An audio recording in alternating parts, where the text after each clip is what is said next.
నగడే తలదించిన చూడడంలోనే తెలుస్తుందిరా పడితే వదలడే తన పేరు విజయుడే వాడిని కంటిన్యూస్గా వాచ్ చేస్తూనే ఉండండి. వెళ్ళేం చెప్పావు? డాక్టర్ కేసు వాపస్ తీసుకున్నాడు. బతిమాలాను సార్.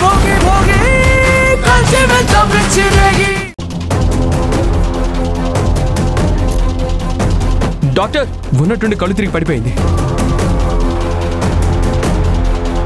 చిన్న పల్లెటూరు నుంచి సిటీకి వచ్చి చాలా కష్టపడి పని చేస్తున్న మంచి అమ్మాయి డాక్టర్ మా ఆనంది. తన హెల్త్ కండిషన్ సిమ్టమ్స్ చూస్తుంటే శివంగి రాత్రి 7:30 నిమిషాలకు